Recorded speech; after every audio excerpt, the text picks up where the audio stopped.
I never thought I would become invisible. You know that feeling when you walk into a room and people look right through you like you are made of glass? That was my life now. 78 years on this earth, and suddenly I am treated like a piece of furniture that needs to be tucked away in the corner where no one has to see it. My name is Margaret, and I have Alzheimer's disease. There, I said it. Those 3 words that changed everything. Those 3 words that made my daughter-in-law avoid my phone calls, that made the neighbors speak slower and louder as if I had suddenly gone deaf, that made restaurant hostesses look at me with that mixture of pity and discomfort that burns worse than any fire. But this story is not about my diagnosis. This story is about the day I walked into the Riverside Country Club with my son Daniel for what was supposed to be his biggest career moment, and instead of being treated like the woman who raised him, who sacrificed everything so he could become the man he is today, I was escorted to a table by the service door, right next to the kitchen, where the staff kept bumping my chair every time they rushed through with trays of food, where the smell of industrial soap mixed with grease hung in the air so thick you could taste it, where I was hidden away like a shameful secret.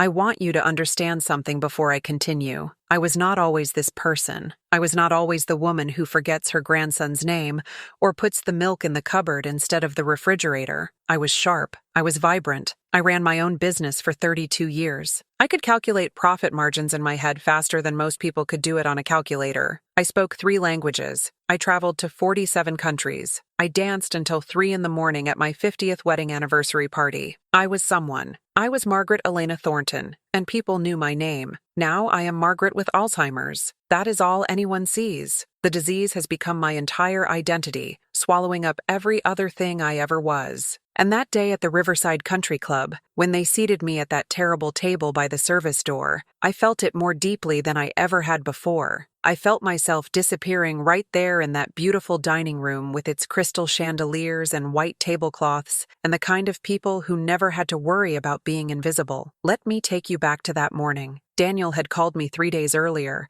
and I could hear the excitement in his voice even through the phone. "Mom," he said, "I need you to come to something really important. It is a luncheon at the country club. I am receiving an award, the youngest person ever to receive it. I want you there. I need you there. You are the reason I made it this far." My heart swelled up so big, I thought it might burst right out of my chest. My son, my beautiful boy who I raised alone after his father died when Daniel was only 9 years old. My boy who went to college on scholarships I helped him apply for, who worked 2 jobs while getting his MBA, who built himself up from nothing into someone important, someone who belonged at country clubs and award luncheons. And he wanted me there. He needed me there. I spent 2 days preparing. I went to the salon and had my hair done. I picked out my best dress, the navy blue one with the pearl buttons that my late husband had loved. I practiced my smile in the mirror. I took my medications at exactly the right times. I wrote notes to myself on little cards that I tucked into my purse. Daniel's award luncheon. Friday, noon. Riverside Country Club. Smile. Be proud. Don't forget names. I must have read those cards 50 times. That Friday morning, I woke up with butterflies in my stomach like I was the one receiving the award. Daniel picked me up at 11:15. He looked so handsome in his charcoal suit and burgundy tie. When I opened the door, he smiled at me and said, "Mom, you look beautiful." For a moment, I felt like my old self again. Not Margaret with Alzheimer's, just Margaret, just Mom. The drive to the country club took 20 minutes. Daniel talked the whole way about the award, about the speech he had prepared, about the people who would be there. I nodded and smiled and tried to hold on to every word, but they kept slipping away like water through my fingers. I remember looking out the window at the trees blurring past and thinking, please God, let me remember this day. Let me remember this one day. Let me be present for my son. Let me not embarrass him. Let me not forget. When we pulled up to the country club,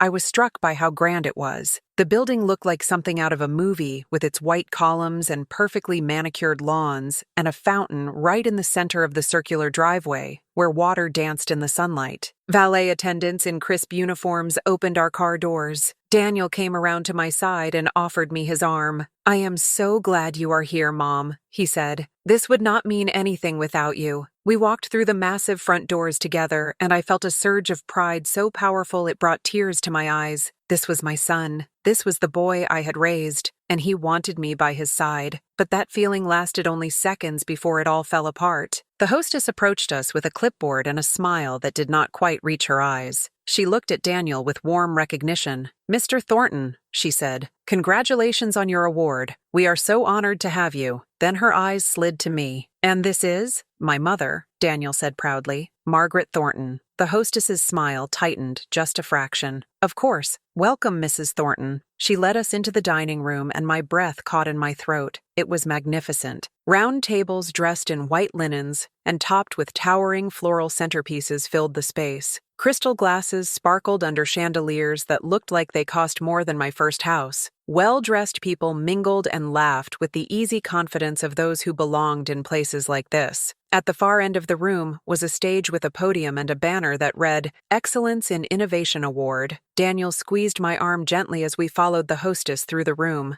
I was already imagining sitting at one of those beautiful tables near the front. I was already picturing myself watching my son accept his award with a clear view and perfect acoustics. I was already feeling like I belonged, but the hostess kept walking, past the front tables, past the middle tables, past the tables along the windows with their views of the golf course. She kept walking until we reached the very back corner of the room, where a small table sat right next to a swinging door marked service entrance. The sound of clattering dishes and raised voices echoed from the kitchen beyond. "Here we are," the hostess said, with that same tight smile. "You will be very comfortable here." She gestured to the table, and I just stood there staring at it. 2 chairs, 2 place settings, tucked into the corner like an afterthought, like something to be hidden. I looked up at Daniel and saw confusion flash across his face. "Excuse me," he said to the hostess. "I think there has been a mistake. I am receiving an award today. Shouldn't my table be closer to the front?" The hostess glanced down at her clipboard. "Mr. Thornton, your seat is at the head table on the stage. This is for your guest." We thought it would be more comfortable for her here. Quieter, less overwhelming.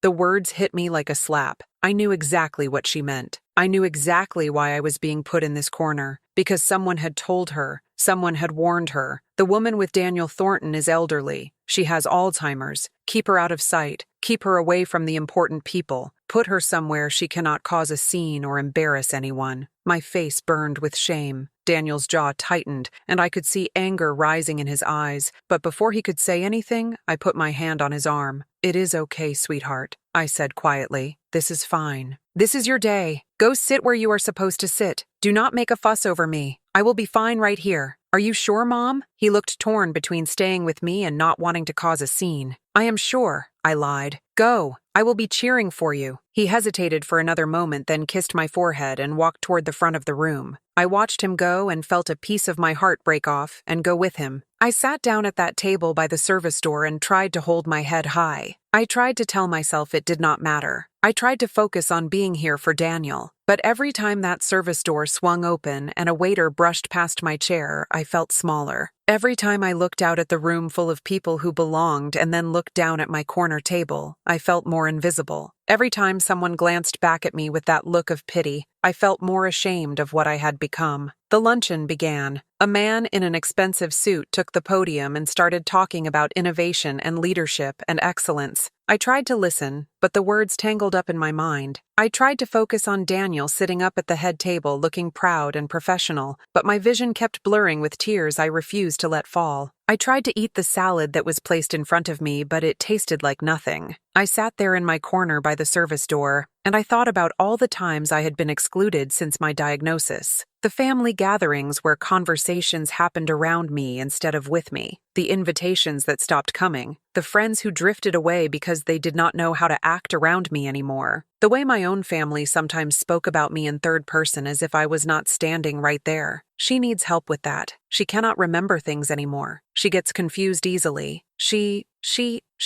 As if I had stopped being I. But nothing had hurt quite like this. This was my son's proudest moment, and I had been hidden away like something shameful. I wondered if Daniel had known they would do this. I wondered if he had agreed to it. I wondered if he was embarrassed by me. The thoughts spiraled in my mind, making it hard to breathe. Then something happened that changed everything. I was sitting there drowning in my own thoughts when the service door behind me swung open again. I did not even turn around. I had stopped looking every time it opened because it just reminded me of where I was. But this time I heard footsteps stop right beside my table. I heard a voice say, "Margaret? Margaret Thornton? Is that really you?" I looked up and my heart stopped. Standing there in a simple black suit holding a tray was a face I had not seen in over 50 years. A face that had lived in my memories and dreams. A face that belonged to a person I thought I would never see again. It was Elena Rodriguez. But that was impossible because Elena had been my best friend when we were both 18 years old, working as waitresses at a diner in downtown Chicago. Elena, who had disappeared one night without a trace. Elena, who I had searched for and mourned for and never stopped wondering about. But here she was, older now, her dark hair streaked with silver, lines around her eyes and mouth that spoke of decades lived, but unmistakably her, the same warm brown eyes, the same bright smile that could light up a room, the same energy that radiated from her like sunshine. "Elena," I whispered. My voice came out choked with shock and disbelief. "Oh my God, Elena." She set down her tray and pulled me into a hug so tight I thought my ribs might crack. "Margaret," she said into my hair, "I cannot believe it is you. After all these years, here, of all places." When she pulled back, there were tears streaming down both our faces. "What are you doing here?" I asked. "How are you here? I thought something terrible had happened to you. I looked for you. I looked everywhere." Elena pulled out the other chair at my forgotten corner table and sat down like we were old friends meeting for coffee instead of two women who had been separated by half a century of silence. "I have been working here for 15 years, she said. "After everything that happened, after I left Chicago,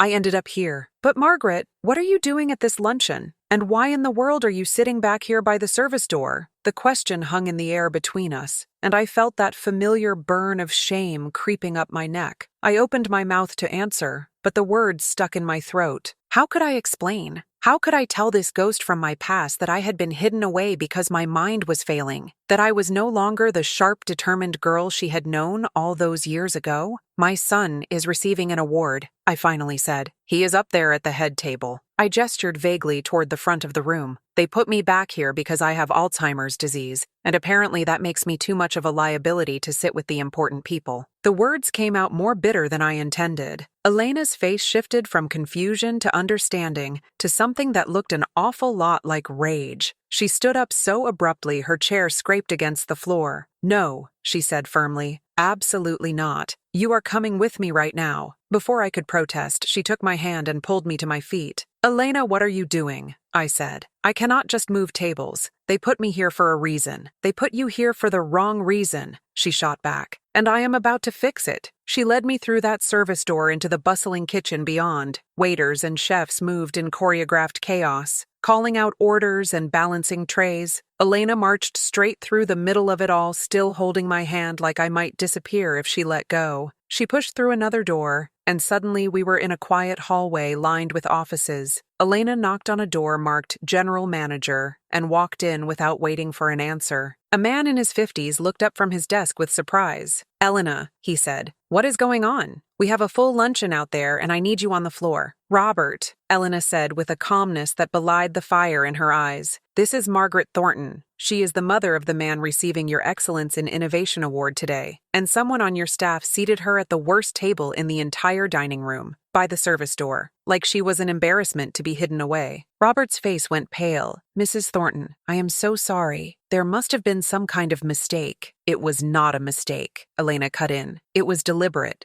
Someone made a decision that this woman who raised a son remarkable enough to earn your award was not worthy of sitting in your main dining room. And I am telling you right now that you are going to fix it." I stood there stunned into silence, watching my long-lost friend advocate for me with a fierceness that made my chest tight with emotion. Robert stood up immediately. "Of course. Absolutely. Mrs. Thornton, I sincerely apologize. Please let me escort you to a proper table myself. He led us back through the kitchen and into the dining room. Heads turned as we walked through the room this time, the general manager himself escorting a guest, Elena walking beside me with her hand on my shoulder. We stopped at a table right in the center of the room, third row from the stage, with a perfect view of the podium where Daniel would soon be standing. Robert pulled out a chair for me. Again, my deepest apologies, Mrs. Thornton. Please enjoy the rest of the luncheon. He snapped his fingers at a passing waiter. Make sure Mrs. Thornton has everything she needs. Treat her like royalty. Then he disappeared back toward his office. Elena sat down in the chair beside me. I thought you had to work, I said. I am on my break now, she said with a mischievous smile, and I am spending it right here with you. We sat there together and suddenly the whole room felt different. The chandeliers seemed brighter, the flowers more beautiful, the people less intimidating. Because I was not alone anymore. I was not invisible. I was sitting with Elena Rodriguez, the girl who had been my partner in crime when we were young and broke and full of dreams. The girl I had mourned for 53 years. Elena, I said, where did you go? What happened that night you disappeared? I need to know. She took a deep breath and her eyes got distant. It is a long story, Margaret, a painful one, but I will tell you because you deserve to know. That night I left the diner. I went home to my apartment and found my brother Miguel waiting for me. He told me our father had gotten into serious trouble back in Mexico. He owed money to dangerous people. They were going to kill him if we did not come up with $10,000. Can you imagine? In 1972, that might as well have been $1 million. Miguel said we had to leave Chicago immediately. We had to go back to Mexico and figure out how to save our father. I did not even have time to pack. I did not have time to call you or leave a note or say goodbye to anyone. We left that very night. I kept thinking I would come back. I kept thinking I would write to you and explain everything, but then things got complicated. We did save my father, but it cost us everything we had. I met someone in Mexico. I fell in love. I got married. I had children. Years turned into decades, and Chicago became this other life that felt like a dream.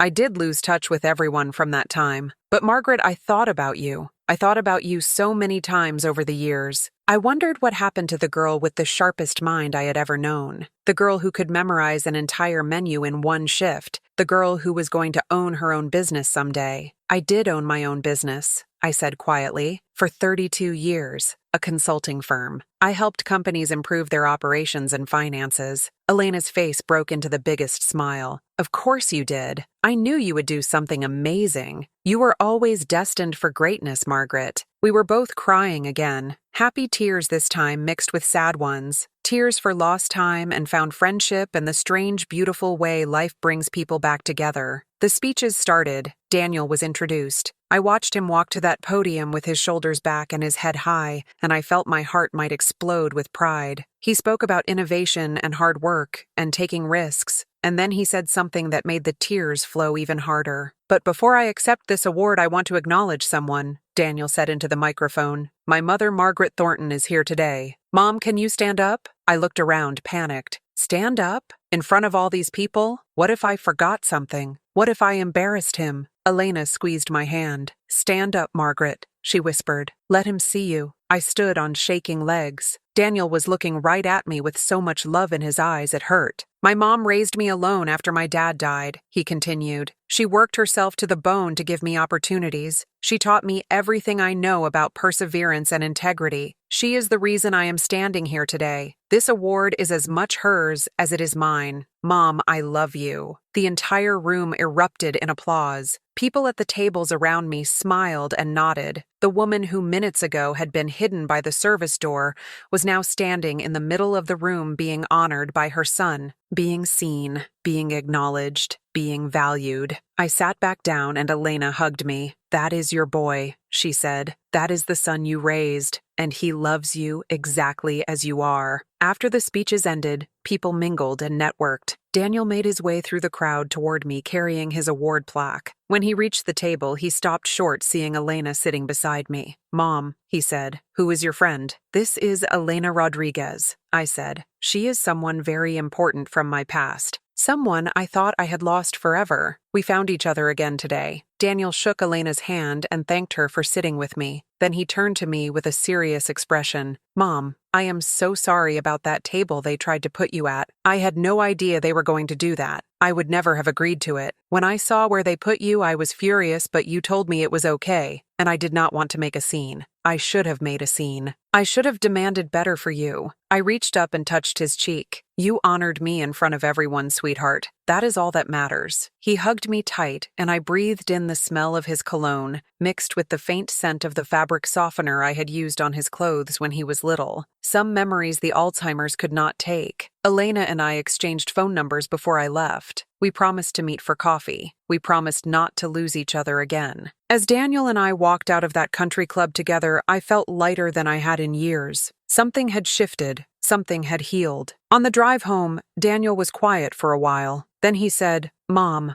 I want to ask you something. How did you know that woman, Elena? How did you remember her if you have Alzheimer's?" "It is strange," I said. "I cannot remember what I ate for breakfast this morning. I cannot remember the names of people I met last week. But Elena? I remembered her face the second I saw it. Some memories are so deep, they live in a different part of you, a part the disease cannot touch. She was my best friend when I was 18. We worked together at a diner. She disappeared one night, and I never knew what happened to her. Until today." Daniel reached over and squeezed my hand. "I am glad you found her again, Mom. Everyone needs someone who remembers who they were before." Those words stayed with me. Before Alzheimer's. Before I became invisible. Before I started forgetting. Elena remembered the before Margaret, and in her eyes I saw myself as I used to be, sharp and capable and worthy. That night I could not sleep. I kept thinking about the day, about being hidden by the service door, about Elena appearing like a miracle, about Daniel honoring me in front of everyone, about how close I had come to accepting my invisibility as permanent. I want you to hear me if you are watching this and you have Alzheimer's,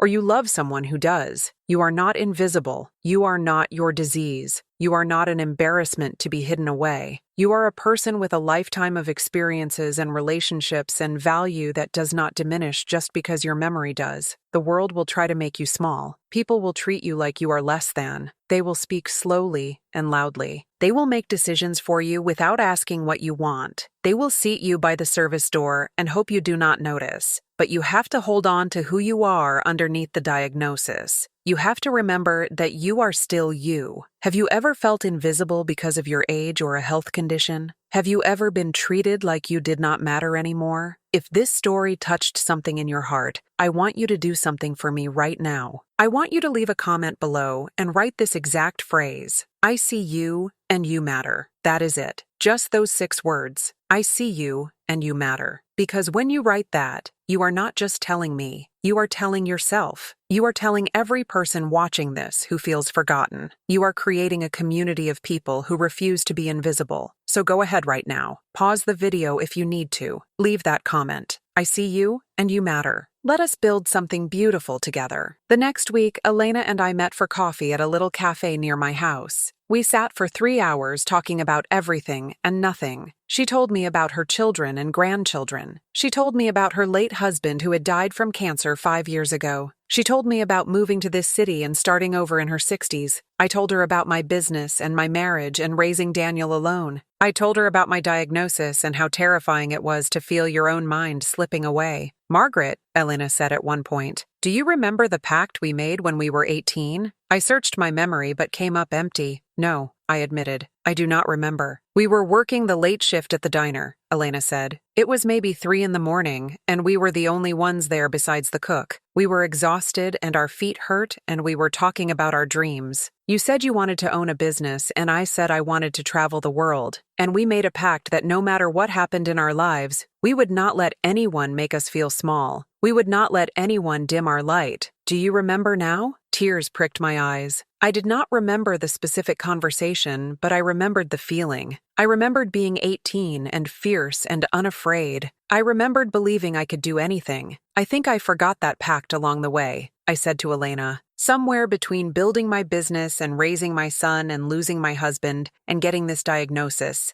I forgot that I promised myself I would never let anyone make me feel small. But that is exactly what I have been doing. I have been making myself small. I have been accepting the way people treat me like I deserve it." Elena reached across the table and took both my hands in hers. "Then it is time to remember," she said. "It is time to take up space again, Margaret. You are still here. You still have a voice. You still matter." Over the following months, Elena and I became inseparable. We met for coffee twice a week. We went to museums and laughed at how neither of us could remember which paintings we had already seen, so we just enjoyed them twice. We went to movies, and I would forget the plot halfway through, but Elena would whisper reminders in my ear. We went shopping, and when I could not remember where I parked my car, Elena would help me find it without making me feel stupid. She became my anchor, my witness, my reminder of who I was before Alzheimer's, and who I still was underneath it. And something shifted in me. I started speaking up more. When my daughter-in-law tried to talk over me at family dinner,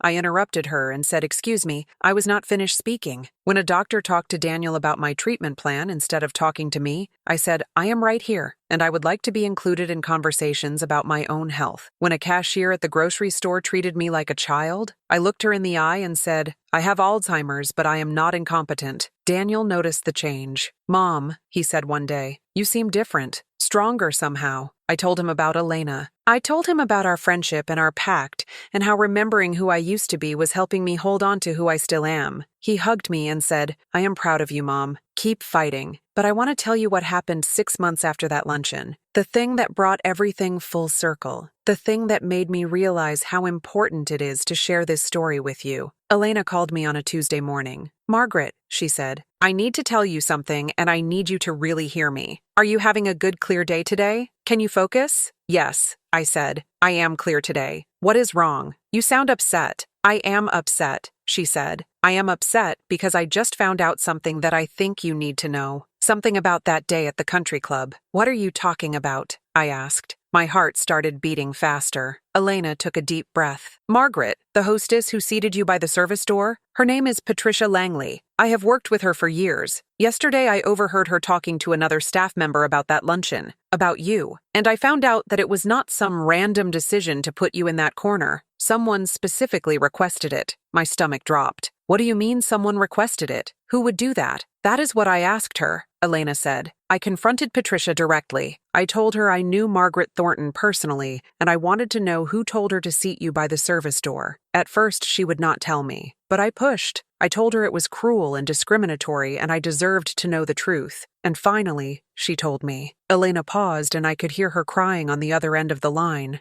"Who was it?" I whispered, even though part of me already knew. Part of me had known all along, but I had not wanted to believe it. "It was Daniel's colleague," Elena said. "A woman named Jennifer Hartwell. Apparently, she is on the board of the country club, and she helped organize the luncheon. She called ahead and told Patricia that Daniel Thornton's mother would be attending, but that she has advanced Alzheimer's, and it would be best for everyone if she was seated somewhere quiet and out of the way, somewhere she would not disrupt the event or embarrass Daniel during his big moment." The words hit me like physical blows. Jennifer Hartwell. I knew exactly who she was. She was Daniel's boss. I had met her once at a company party 2 years ago, right after my diagnosis. She had looked at me with thinly veiled discomfort when I forgot her name 30 seconds after being introduced. She had steered Daniel away from me quickly with some excuse about needing to introduce him to investors. "Did Daniel know?" I asked. "Did he know she was going to do that?" "I do not know," Elena said gently, "but I think you need to ask him." I hung up the phone and sat in my living room staring at nothing. My mind was racing, but also strangely clear. All the pieces were falling into place. Daniel's hesitation when I asked if I could come to the luncheon, his surprise that seemed just a little bit forced when he saw where I was seated, his quick acceptance when I said I was fine there. Had he known?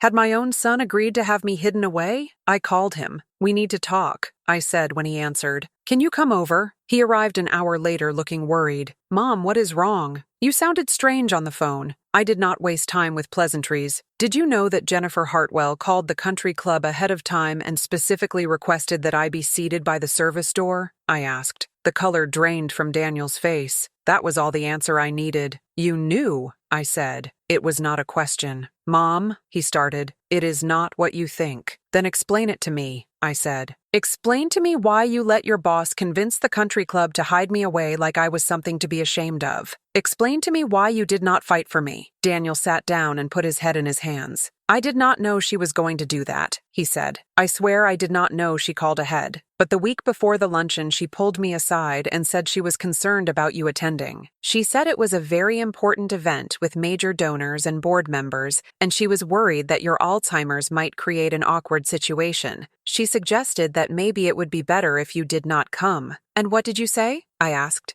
I told her you were coming, Daniel said. I told her you were my mother and you had every right to be there. But then she said, maybe there was a compromise. Maybe you could still attend but sit somewhere quieter, where you would be more comfortable. Somewhere with fewer people and less stimulation. She made it sound like it was for your benefit, Mom, like it was the kind thing to do. And I was so focused on not making waves at work, on not jeopardizing this award and my relationship with the board, that I did not push back hard enough. I just said, okay. I said okay, and I told myself it would be fine. Tears were streaming down his face now. And then when I got there and saw where they put you, when I saw you sitting in that corner by the service door, I knew I had made a terrible mistake. I knew I should have fought harder. I knew I should have told Jennifer to go to hell and seated you wherever I wanted. But I did not. I let it happen. And Mom, I have been carrying that guilt every single day since. I sat there looking at my son, my beautiful boy who I had raised to be strong and principled, my boy who had just admitted that he chose his career over my dignity. Part of me wanted to scream at him. Part of me wanted to tell him he had broken my heart, but another part of me understood. I understood the pressure of trying to succeed in a world that does not forgive weakness. I understood the fear of standing out or causing problems. I understood the instinct to protect yourself even at someone else's expense. But understanding did not make it hurt less. Daniel, I said slowly, I need you to hear something. When you have Alzheimer's, you lose so much. You lose your memories and your independence and your confidence. You lose the trust people have in you. You lose your place in the world. And the one thing that keeps you going is the people who love you, the people who see past the disease and still see you. I thought you were that person for me. I thought no matter what happened with my mind, you would always have my back. But that day at the country club, you chose your career over me. You let someone else decide that I was not worthy of sitting in the main dining room,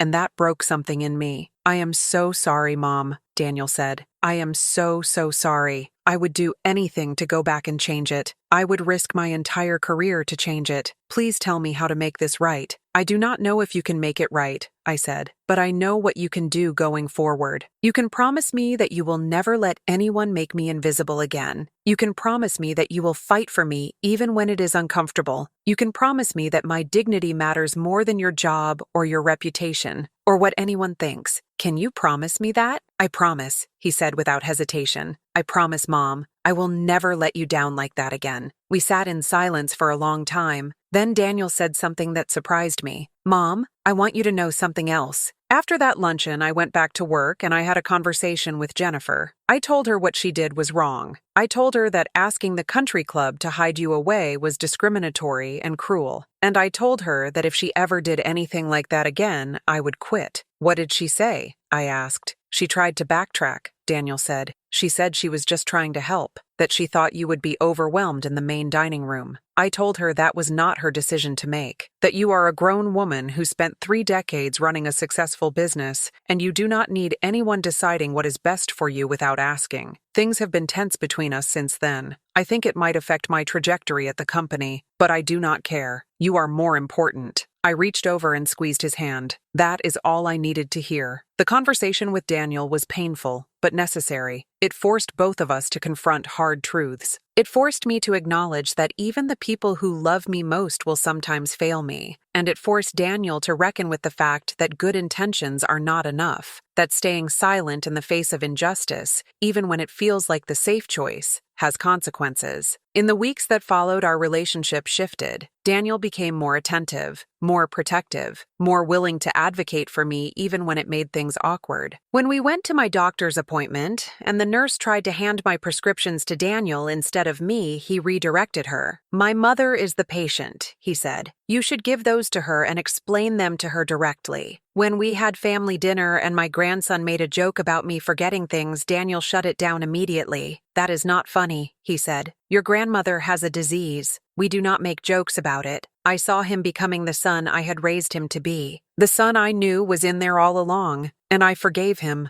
not because what he did was okay, but because holding on to anger was only hurting me, because he was trying to do better, because love is messy and complicated, and sometimes people who care about you will still let you down, and you have to decide if the relationship is worth fighting for. Elena and I continued our weekly coffee dates. She told me more stories about her life in Mexico and her children, and the adventures she had over the decades we were apart. And I told her about my business and the clients I had helped, and the satisfaction of building something from nothing. One day she said to me, "Margaret, I want to tell you something I have never told anyone. When I left Chicago that night, when I had to abandon everything and go back to Mexico to save my father, I was pregnant." I stared at her in shock. "Pregnant? Elena, why did you never tell me?" "Because I was terrified," she said. The father was a boy I had been seeing casually. He did not know. I did not even know until a few weeks after I got to Mexico. I had the baby there, a little girl. I named her Margaret. "You named her after me?" Tears filled my eyes. "Of course I did," Elena said. "You were my best friend, my sister. Even though I could not be with you, I wanted to carry a piece of you with me. My daughter Margaret is 52 now. She is a teacher. She has 3 kids. You would love her. I want to meet her," I said. "Can I meet her?" A few weeks later, Elena brought her daughter Margaret to our coffee date. Seeing this woman who carried my name, who was living proof of a friendship that had survived 50 years of separation,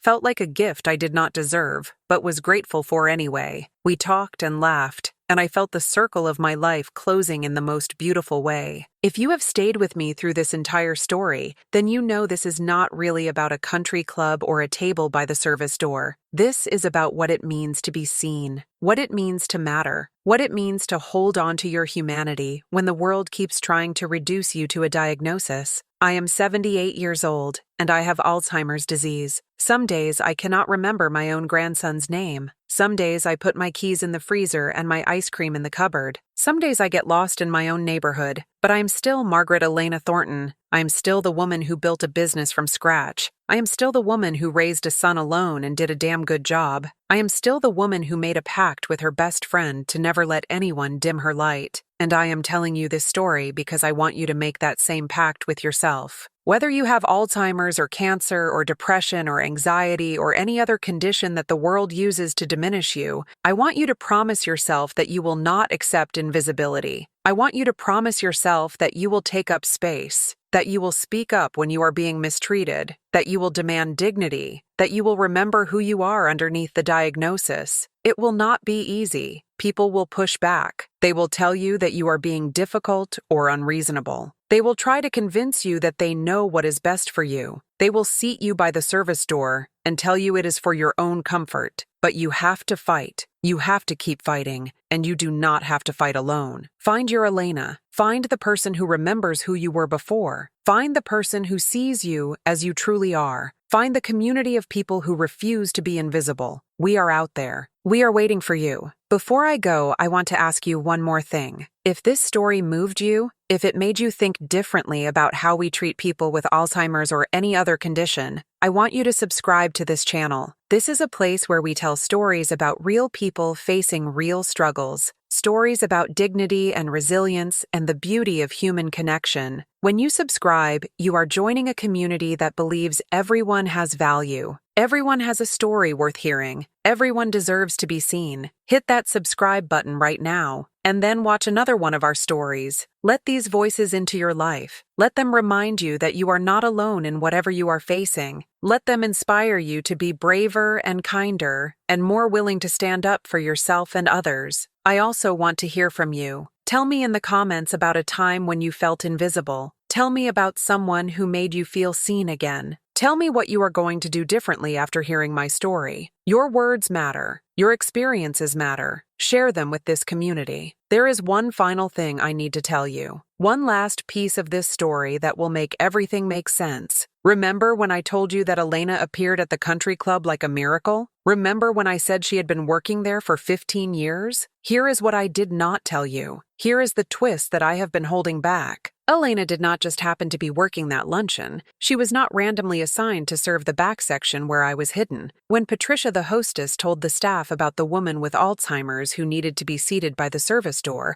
when she explained that it was Daniel Thornton's mother, Elena heard my name. She heard Margaret Thornton, and she wondered if it could possibly be the same Margaret she had known 53 years ago, so she asked Patricia what I looked like. And when Patricia described me, Elena knew. She knew it was me, and she volunteered to work that section. She specifically asked to serve the tables by the service door, even though it was the worst assignment in the room, because she wanted to see if her best friend from half a century ago was really there, because she wanted to find me. So our reunion was not an accident. It was Elena choosing to seek me out. It was Elena refusing to let me be invisible. It was Elena remembering the pact we made when we were 18 and deciding to honor it. When she told me this months later, I cried for an hour straight, because it meant that even when I could not fight for myself, someone else was fighting for me. Even when I had accepted my place by the service door, someone else was refusing to accept it. Even when I felt most alone, I was not actually alone. That is what I want to leave you with. You are not alone. Even when it feels like the whole world has forgotten you, even when your own mind is forgetting itself, you are not alone. There are people out there who see you, who value you, who will fight for you, and until you find them,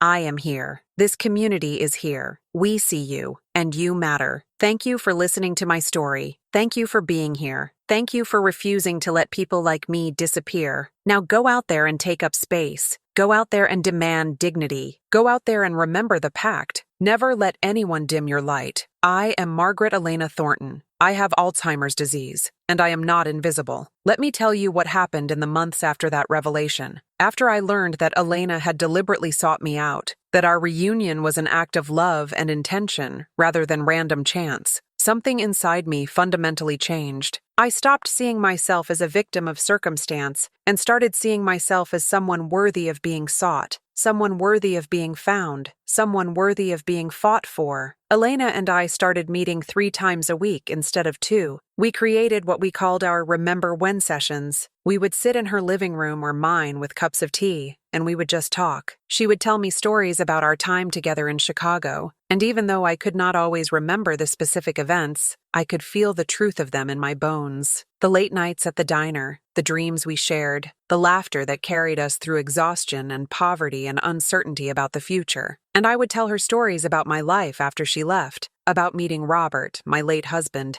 at a business conference when I was 25, about how he pursued me relentlessly until I finally agreed to go to dinner with him, about our wedding in a small church with 20 people in attendance because we did not have money for anything bigger, but it did not matter because we had each other, about the joy of holding Daniel for the first time, and the terror of being responsible for another human life, about Robert's sudden heart attack when Daniel was 9, and how the world went dark for a while after that. Some days I could recall these stories with perfect clarity. Other days the details slipped away from me even as I was speaking, and Elena would gently help me find the threads again. She never made me feel stupid or broken. She just listened and prompted and held space for my memories to exist even in their fractured state. One afternoon during one of our sessions, Elena said something that struck me to my core. "Margaret, you know what I have realized? Alzheimer's does not erase who you are. It just makes it harder for other people to see you. But you are still in there, every bit of you. The disease is like fog rolling over a landscape. The landscape does not disappear. It is just obscured. And those of us who love you, we just need to look harder. We need to be willing to peer through the fog."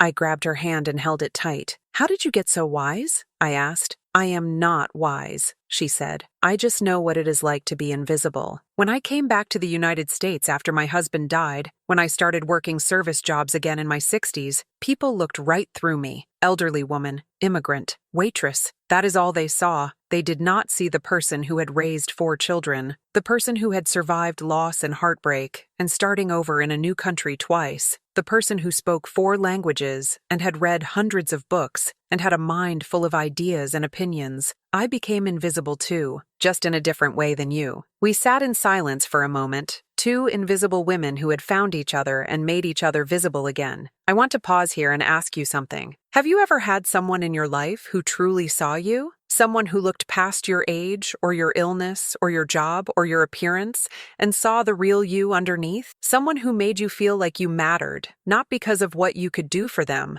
but simply because of who you were? If you have someone like that in your life right now, I want you to stop this video and go tell them thank you. Send them a text, call them, write them a letter, tell them they matter to you. Because people like that are rare and precious, and we cannot take them for granted. And if you do not have someone like that, if you are watching this and feeling alone and invisible and like nobody really sees you, I want you to know that I see you. Everyone in this community sees you. You matter. Your story matters. Your pain matters. Your struggle matters. And you deserve to be seen and valued exactly as you are. Leave a comment right now telling us one thing about yourself that you wish more people knew. One thing that makes you who you are underneath whatever label the world has put on you. Let us see each other. Let us build a community of people who refuse to let each other be invisible. After 6 months of our regular meetings, Elena suggested we do something bold. Margaret, she said, what if we started a support group for people with Alzheimer's and their caregivers? A place where everyone gets to be seen and heard, where the person with the diagnosis gets to speak for themselves instead of being spoken about. What do you think? The idea terrified me and thrilled me in equal measure. I have never been someone who talked openly about my struggles. I was raised in a generation that believed you kept your problems private, that you handled things yourself, that asking for help was a sign of weakness. But I was also tired of hiding, tired of being ashamed, tired of pretending I was okay when I was not. Let us do it, I said. Let us create something that did not exist for us. Something that might help other people feel less alone. We started small. We put up flyers at the library and the senior center and a few doctor's offices. We reserved a room at the community center for Thursday evenings. We did not know if anyone would come. The first night, Elena and I showed up 30 minutes early and set up folding chairs in a circle. We made coffee and put out cookies. And then we waited. At 6:55, 10 minutes before the start time, the door opened and a woman in her early 70s walked in. She looked frightened and fragile, like she might turn around and leave at any second. I stood up and walked over to her. "Hello," I said. "I am Margaret. Welcome. I am Dorothy," she said quietly. "I have Alzheimer's. I saw your flyer. I did not know if I should come. I have never been to anything like this before. I am so glad you came," I said. "I have Alzheimer's too. You are in the right place." Her eyes filled with tears. "You have it too? And you are running this group?" "Well, trying to," I said with a smile. "Some days I might forget we are even having a meeting. But yes, I have it too, and I am tired of facing it alone." Over the next 20 minutes, 6 more people arrived. 3 individuals with Alzheimer's and 3 caregivers. We sat in our circle, and for the first few minutes nobody spoke. The silence was heavy with fear and uncertainty. Finally, I broke it. "My name is Margaret," I said. "I am 78 years old, and I was diagnosed with Alzheimer's 3 years ago. Before that, I owned a consulting business for 32 years. I raised my son alone. I traveled the world. I was sharp and capable and independent. Now I put my keys in the refrigerator and forget my grandson's name, and sometimes I cannot find my way home from the grocery store. And the hardest part is not the forgetting. The hardest part is how people treat me now, like I am not really here anymore, like I am already gone." The room was silent, but I could see recognition in every face. Then Dorothy spoke. "I am Dorothy," she said. "I am 73, and I was diagnosed 2 years ago. I was a high school English teacher for 40 years. I read thousands of books. I could recite poetry from memory. Now I cannot remember the word for fork. I called it the food stick yesterday, and my daughter looked at me with such pity I wanted to disappear. The hardest part for me is watching my family grieve me while I am still alive." One by one, each person shared. The man who had been an engineer and now could not operate his own television remote. The woman who had been a nurse and now needed help taking her own medications. The daughter who was caring for her mother and felt like she was drowning under the weight of it. The husband who had not slept through the night in 18 months because his wife wandered. And as each person spoke, I watched something beautiful happen. I watched people who had been carrying their pain alone realize they were not alone anymore. I watched shame transform into solidarity. I watched isolation crack open to reveal connection. That first meeting lasted 2 hours. When it ended, people lingered, reluctant to leave this space where they had been seen and heard. Dorothy came up to me with tears streaming down her face. "Thank you," she said. "I have not felt like myself in 2 years, but tonight I did. Tonight I felt like Dorothy the person, not Dorothy the Alzheimer's patient. That is exactly why we are doing this," I said. The group grew. By the 3rd meeting, we had 12 people. By the 6th meeting, we had 20. We had to move to a bigger room. People started coming from neighboring towns. The local newspaper wrote an article about us. A television station sent a reporter to film a segment, and something unexpected happened. I got better at being me. Not better as in the Alzheimer's went away, because it did not. The disease progressed. I forgot more things. I had more bad days, but I got better at being myself within the disease. I got better at advocating for what I needed. I got better at asking for help without shame. I got better at living with purpose, even as my mind failed me. The support group became the center of my week. It gave me a reason to get up on Thursday mornings and take extra care with my medications and my appearance. It gave me a reason to fight through the fog, because people were counting on me. People needed this space that Elena and I had created. Daniel came to one of the meetings as an observer. He sat in the back and just listened. Afterward, he hugged me so tight I could barely breathe.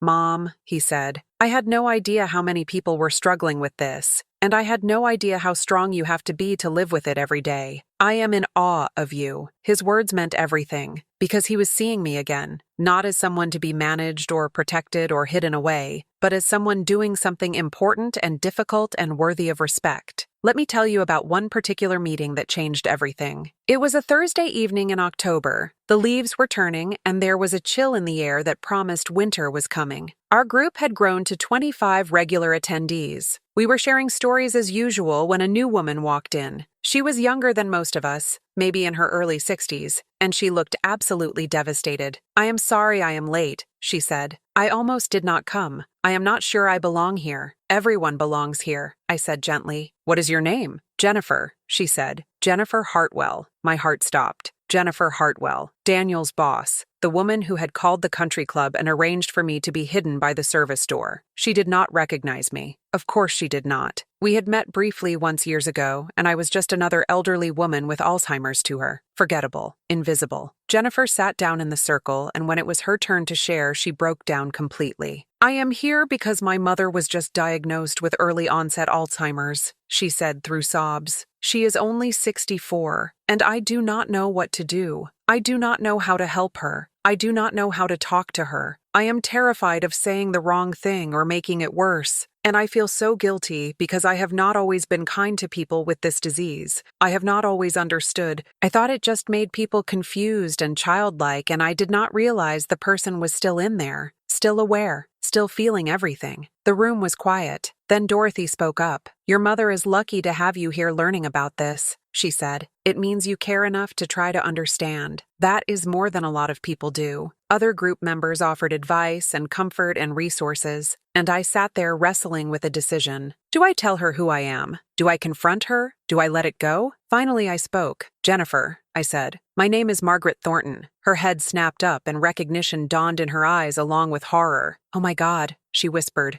"Mrs. Thornton, Daniel's mother. Oh my God." The room went silent again. People looked between us, confused and sensing drama. "You probably do not remember this," I said slowly, "but about a year ago you called the Riverside Country Club and asked them to seat me by the service door because you thought my Alzheimer's would be an embarrassment at my son's award luncheon. You thought I would be too much of a disruption to have in the main dining room with the important people." Jennifer's face went white. "Mrs. Thornton, I am so sorry. I am so incredibly sorry. I did not understand. I thought I was helping. I thought it would be less overwhelming for you, but that is not true. The truth is, I was uncomfortable. I was worried about how it would look. I was putting my own discomfort above your dignity, and I have thought about it so many times since then. Daniel told me how wrong I was, how cruel it was, and he was right. I am so sorry." Tears were streaming down her face. The whole room was watching this confrontation unfold. I took a deep breath. "Jennifer, I forgive you," I said. "I forgive you because you are here now. because you are trying to learn and do better for your mother, because holding on to anger only hurts me. But I need you to understand something. When you have Alzheimer's, you do not stop being a person. You do not stop having feelings and dignity and the right to be treated with respect. Your mother is going to need you to fight for her, to advocate for her, to make sure she is never made to feel invisible or less than. Can you do that? Yes, Jennifer said. I promise. I will do better. I will be better. For my mother and for everyone living with this disease. Mrs. Thornton, thank you. Thank you for forgiving me, and thank you for teaching me what I should have already known. After the meeting ended, Jennifer approached me privately. Mrs. Thornton, she said, I want to make this right. I do not know how, but I want to try. What can I do? I thought for a moment. You can help us get funding for this support group, I said. We need a permanent space. We need resources. We need to reach more people. You have connections. Use them for something good. I will, she said. I promise I will. And she did. Within 3 months, Jennifer had helped us secure a grant from a local foundation. We got a permanent meeting space with comfortable chairs and good lighting. We got funding for educational materials and guest speakers. We expanded to 2 meetings a week. Jennifer even joined the group permanently as a caregiver member and brought her mother once she was ready. Watching Jennifer transform from the person who tried to hide me away into an advocate for people with Alzheimer's was one of the most powerful experiences of my life. It showed me that people can change, that confronting injustice with honesty and grace can lead to growth. That forgiveness does not mean forgetting, but it does mean releasing the power the hurt has over you. I wish I could tell you that my Alzheimer's has not progressed, that I am doing great, and the disease has slowed down, but that would be a lie. The truth is, I have good days and bad days. Some mornings I wake up and know exactly where I am and what day it is and what I need to do. Other mornings I wake up and do not recognize my own bedroom. Some afternoons I can hold entire conversations and remember everything that was said. Other afternoons I forget what I was saying mid-sentence and cannot find my way back. But here is what has changed. I am not facing it alone anymore. I have Elena who shows up at my door 3 times a week without fail. I have Daniel who calls me every morning and every evening to check in. I have my support group where I am valued not despite my disease, but as someone whose experience with the disease matters. I have purpose, I have community, I have dignity, and I have learned to be gentle with myself on the bad days, to forgive myself for the forgetting, to laugh at the absurdity of putting orange juice in the cabinet and cereal in the refrigerator instead of beating myself up about it, to ask for help when I need it without shame, to live fully in the moments of clarity and grace through the moments of confusion. If you are still watching this, if you have stayed with me through this entire journey, then I know you understand why I needed to share this story. This is not just my story. This is the story of millions of people living with Alzheimer's and dementia, millions of people who are being made invisible, millions of people who are being defined by their diagnosis instead of their humanity. And this is also the story of caregivers and family members who are struggling to know how to love someone whose mind is failing, who are exhausted and grieving and doing the best they can. You are seen too. Your struggle matters too. You are not alone either. Before I finish, I want to give you one more call to action. If this story has touched you, if it has changed the way you think about Alzheimer's or aging or dignity, or how we treat the vulnerable people in our society, then I need you to share this video. Send it to someone who needs to hear it. Post it on your social media. Make it go viral. Because the more people who hear this message, the more people will start treating those of us with Alzheimer's like human beings instead of problems to be managed. And please, please subscribe to this channel if you have not already. Click that button right now. Turn on notifications so you never miss a story. Because we are building something important here. We are building a community that refuses to let anyone be invisible. We are building a space where dignity matters more than perfection, where struggle is met with compassion instead of judgment, where everyone has value. I am Margaret Elena Thornton. I am 78 years old. I have Alzheimer's disease. I was hidden by a service door and found by my best friend. I created a support group that has helped hundreds of people. I confronted the woman who tried to make me invisible and turned her into an ally. I am fighting this disease every single day, and some days the disease wins, but I am still here. I am still standing.